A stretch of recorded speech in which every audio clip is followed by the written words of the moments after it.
Alright, what's up y'all, LakerFan here. As I was about to title today's video, this is the main build that I use in NBA 2K23. It's a 6'9" point guard build that I have actually lined up at PG as well.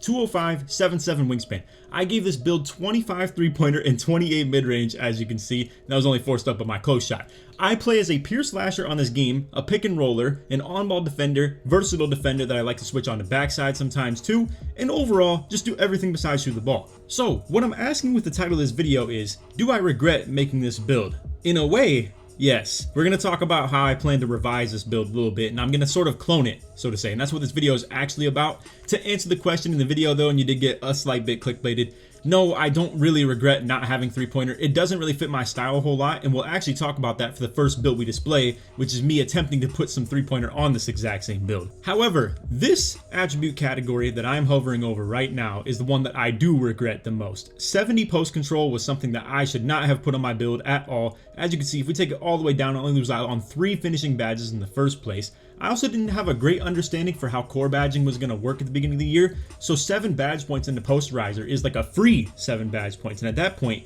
you have 21 more points to work with between tier 1 and 2, which is extreme overkill for me, to be completely honest. So with that in mind as well, I also gave this 88 driving layup because I wanted the long athlete layup package. I figured this is going to be the one that was extremely good for hop dunks, hop lays, stuff like that. It's still going to be a good layup package in general. Come to find out, I actually like Zach LaVine at 80 even more, so 87 gives me gold for this finisher and an extra badge point.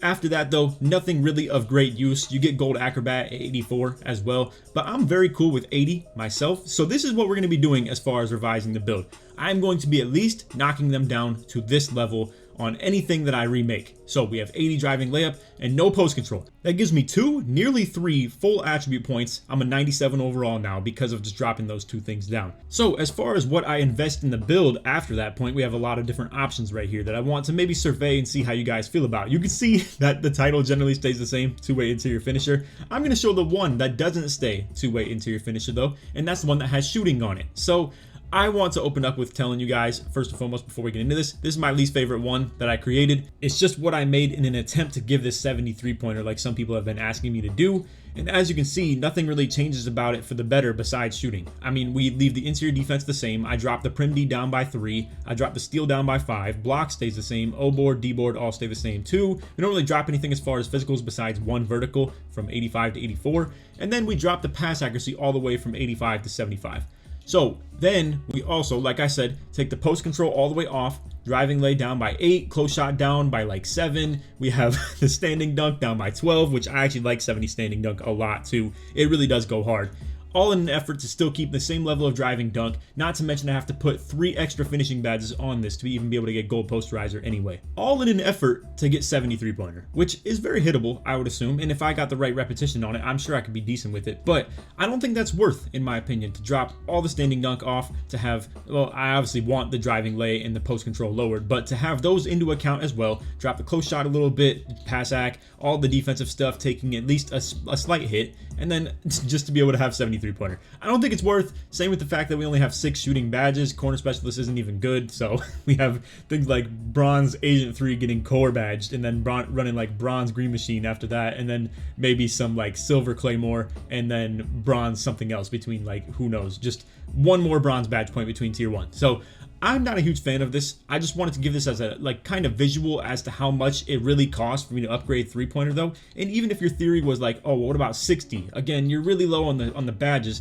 and at that point we still can't even recoup the 85 pass ac just for 10 3-pointer. So I'm not a huge fan of it. You guys can go ahead and critique how you would like, but that's kind of my opening answer to the question of the video's title is, do I regret the whole no 3-point shooting or anything like that? No, not really, to be honest. Now, I'm going to go ahead and show you my favorite option, what I'm very likely to create, but I wanted to wait to actually create this until I show you guys what it looks like. So, we have a couple options when it comes to leaving the no shooting on the build still. When I have 25 3-pointer, I actually wipe the mid-range down to 25 as well, and I'm cool with not having that extra finishing badge from 67 close shot, because again, it forces my mid-range up with it too, at least 2 points, which ironically still costs a decent bit. Same with the free throw, gets forced to 53 on the other build as well. I'm cool with 50. I think we can definitely hit with 50. I'm hitting with 53 at an 83% rate for my team pro-am right now. I'm sure 50 is no different at all from 53. So We still have 70 standing dunk. I actually upgrade the driving dunk to 94. I figure why not? I mean, we get the extra badge point right here, so it makes sense. And that 7 makes it so I don't have to put any extra finishing badges in at all. You'll be able to core posterizer on gold, run limitless take and slithery as well, still run fearless finisher and acrobat. Then I'll have like 3 more badge points left over too, and I'm just able to run bronze aerial wizard off that. So I feel like this is a perfectly fine amount of finishing for me. Anybody who thinks I need more than 80 driving layup, I think you're tripping. The only thing I even use my driving layup for in the first place is to increase the fearless finisher and acrobat 1 tier from silver to gold, which maybe does help me in those situations where I do the Zach LaVine Euro into the dunk, because acrobat does help you on the gathers. And on top of that too, fearless finisher, when I get kicked out of a dunk meter, I get put into a layup that generally goes in at a pretty good rate with my 88 driving lay and gold fearless finisher for that matter. But with this remade build, it would be 80 and silver fearless finisher. But nonetheless, I think the way that I have my finishing badges currently is really overkill. 22 is way too much, and it's just not worth. I think I can slash at the exact same rate with 17, especially off the core badge points with poster, really turning that to 24 by all technicalities. And then for the playmaking, we keep everything the exact same. I have thoughts of maybe upping this pass accuracy to 86 instead. For instance, the break starter, floor general, and needle threader all going up 1 level, and that would be pretty cool. I think the gold needle threader is probably what I'd be most interested in, but I don't know. I'm not really a huge fan of silver in the first place right now. It's not really doing a whole lot for me. So I'm not really sure we're gonna do the pass ac yet, but 85, 86 is really like the only difference I'll ever make with that. What is upgraded on this current build though is a tremendous amount of defense. So just to clarify, I went from 77 interior D up to 84. Now, realistically, 76 is where we get the badge point. If I were to recreate it and only leave the interior D at like 77 like the original build was, I would just move it down to 76, simple as that. But 84, nice upgrade of about 8 or 7 if you want to be technical with it. I dropped the prim D down by 1 because 88 is where you get the badge point. I don't think 89 and 88 is a huge difference as far as the prim D. Steel rating is staying the same. Block is going up to 93 instead of the 81 that I originally had it at. 81 only gave me gold chase down artist and bronze anchor beforehand. Now I'll be able to run gold anchor and Hall of Fame chase down, paired with also upgrading my defensive rebound from 81 up to 89.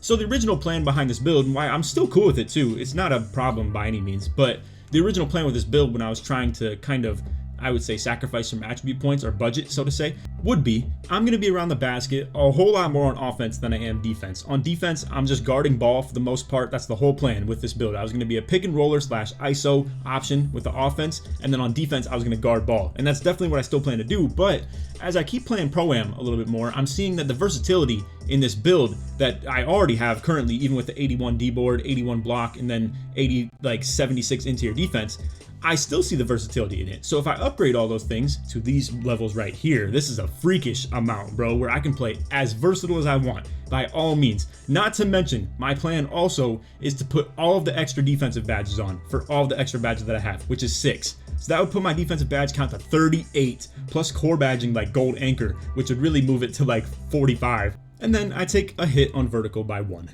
I don't know if this is going to really come back to bite me or not. I highly doubt it. Not to mention, I don't know if like rebounding moves in thresholds, so I almost kind of want to put rebound to 90 as well. Debatably, if I really didn't care about vert and I just wanted all the caps and stuff like that, I could just take the vert down to 82, put the rebounding to 90, find a way to maybe get pass act to 86 instead of 85, but either way, this is pretty much the rough draft of how I would like to create it. I'll just go ahead and hit the reset on and I'll show you the takeover options as well. The original build's takeover options had playmaking involved at the expense of rim. So essentially all I'm missing out on here, like I said, is the play. So we have slash, lock, rim, and glass. I think secondary rim take paired with having gold anchor could go so hard for my takeover. I don't know if anybody's seen it as far as how much anchor plus getting a block plus running rim take in the primary or secondary gives you for takeover, but it's unbelievable. Paired with accelerator, you can pretty much get takeover in 1 block. And that goes a long way considering how good this easy blow by stuff is. If you're not really hip to this, go ahead and check out the video I already made on it too. Makes the dunk meter like ridiculously big on opens. It's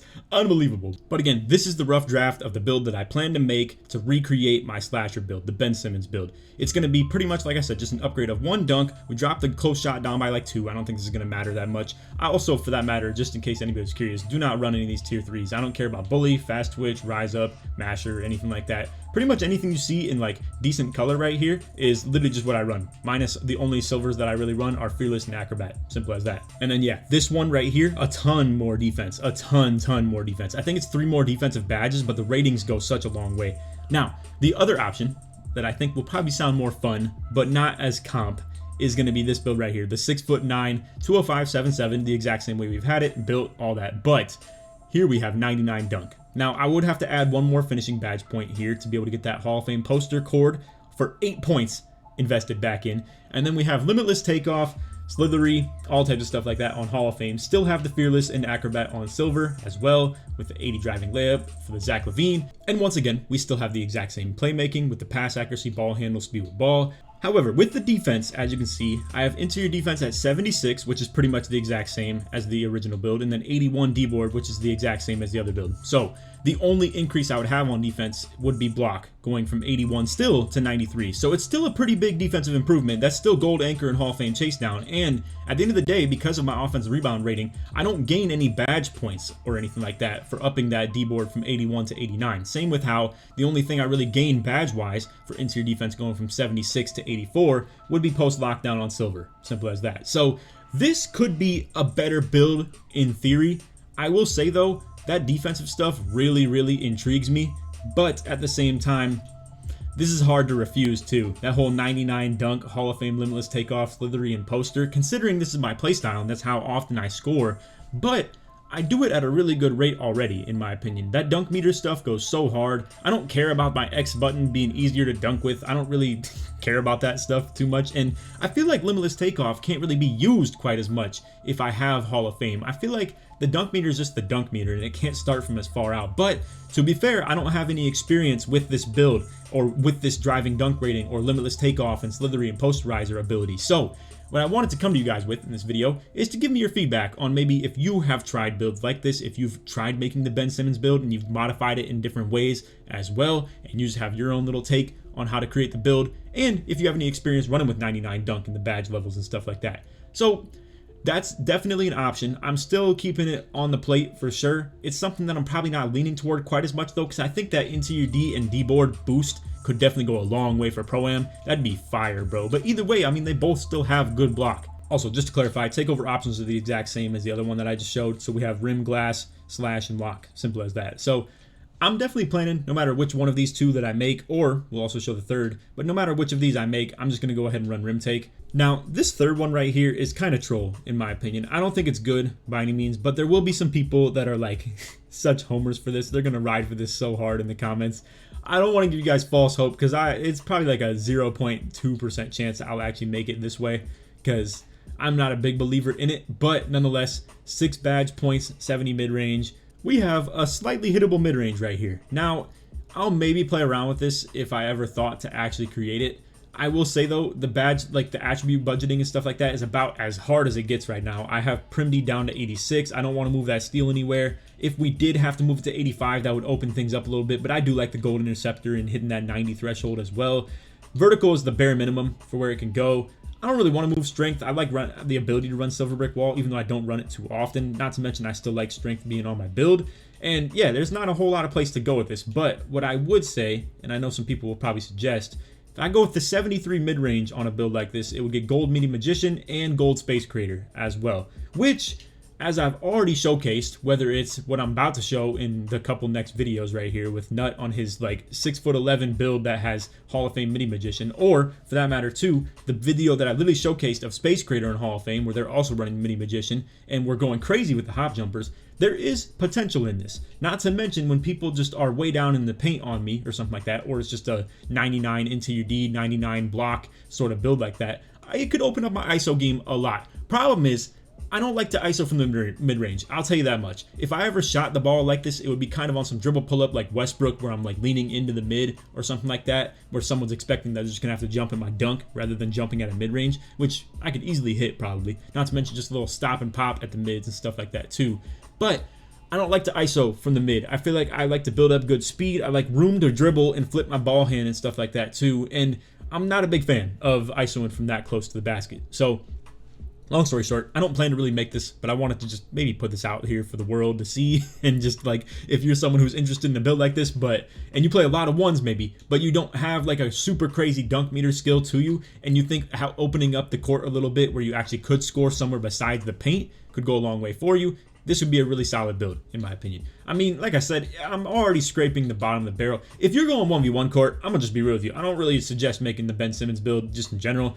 94 O board is like overkill for like the ones court and stuff like that. I wouldn't suggest it, but just an option. Takeovers don't change on this compared to my original build, though. We have slash, play, lock, and glass. Simple as that. So it's the same as the original Ben Simmons build. But anyway, just wanted to give those options to you guys. Just to recap, though, I think this is probably my favorite one, and realistically, it's only going to be between the two that I showcased. So it's either between the souped-up defense one, where it's literally like a pure lock, like pure 6'9" lockdown, and I can still do my thing with the finishing and offense at this pretty much the same rate. I'm going to be real with you. It's not going to go very bad offensively compared to what I already was doing. And I mean, man, that defense is looking nice. 84 interior, 93 block, 89 D board, the worst rating on there being 84, and the second worst being 88. That's insane. I mean, that's some versatility right there, and I would love this too because it would actually let me play the backside pick and roll defense in Pro-Am if I would like to. Like, let's say IQ is missing, if anybody's been keeping up with the Pro-Am videos. If IQ's missing, who's playing our power forward, I could pretty much play power forward with this build, 100%. It's got the steal rating for the gold interceptor, it's got gold anchor, it's got good interior D, it's got the versatility on the backside prim D, it's got still 89 D board, and I still have a Hall of Fame box, I still have gold rebound chaser, good vertical. I mean, it's a killer build, like whether it's playing on-ball lockdown or backside defense. So it'll definitely be in one of those two roles, 100%. Or, again, just to recap one last time, we have the one that has 99 dunk, and I keep pretty much all the same stuff on defense, just not the interior D and defensive rebound. So, a little bit of a tough debate, I would say. I'm still going to think on this a little bit. I'll probably make it really, really soon, though. So as soon as I upload the video and get some feedback, I will definitely be like hashing that out and seeing what you guys have to say about it. So yeah, definitely leave a comment. Say A or B. This build right here is B. Let's just clarify it. All right, so if you are in the boat of the one that wants the super crazy defense, and I'm gonna be honest with you, if it sways your opinion at all anywhere, I probably would prefer this one. So I don't want to play the bias game, but at the end of the day, it is my build. So if you would prefer to see this build where I have the great defense, 84 interior D, 93 block, 89 D board, all that stuff paired with still having the same level of finishing that I have on my original build, just one higher dunk, put A in the comments. But if you would rather see the 99 dunk that still has 93 block but doesn't have the interior D and D board upgrade, put B. And yeah, just to answer the whole title of the video and stuff like that, I don't regret not having 3-point shooting on the build because this build to me looks kind of bad. I'm gonna be honest. Like, I don't like the idea of sacrificing so much on the build for 3-point shooting. At the end of the day, it is very similar to what I already have. Like, obviously, like I said, I already have the same level of dunk. I don't really care about the layup being 80. The close shot going down that much doesn't really hurt that bad. Standing dunk would hurt a little bit. And like, realistically, I'm getting a lot back off not having post control. You can't just magically like throw 73-pointer on the build that I already had with the Ben Simmons one. It obviously doesn't work like that. Like, literally, if you go from 73-pointer and 55 mid-range all the way down to 0 on them both, you're going from what's pretty much a 99 overall. Like, obviously, we only have a couple things we can fill in. Like, yeah, literally one interior D. So we're pretty much a 99 overall. I'm going to count that and literally just say, boom, that is 6 overall points right there alone. Just on 3-pointer and the forced up mid-range. Just going to 70 and like 50. So I don't believe it's worth, personally, especially for a build like me or just a play style like me in the first place. It doesn't make sense to do that. I'm not a huge fan. So to answer the title of the video, no, I don't regret not having 3-point shooting on my build. Anyway, that's all for the video. Hope y'all enjoyed. If you did, feel free to drop a like, sub if you're new, turn on noties, all the good stuff. And like always, try to 1 to 2,000 likes. If you made it to the end of the video, put Simmons in the comments. Search supports me all the way through. And one last time, just to recap what I actually have presently, this is a pretty good upgrade of those 2 versions that I've shown over this right here. The layup is overkill. The post control literally doesn't even need to be here. We got obviously like a couple of deficiencies as far as the defense goes. Maybe I'll get the vert to 85 just because I'm comfortable with it. And I have maybe some skeptical like heebie-jeebie stuff, bro, where I'm like, maybe 84 is just way worse. But honestly, it's going to be a big upgrade on the block. I'm looking forward to that a lot, bro. Because currently, like, obviously that bronze anchor and gold chase down artist is already doing pretty good for me. I can't wait to see what Hall of Fame and gold would be looking like. Plus, if I did go with the upgraded interior D version 2, how like significant of a boost that might be. But anyway, that's all for the video. Hope y'all enjoyed. None of that. Take it easy, man. Peace.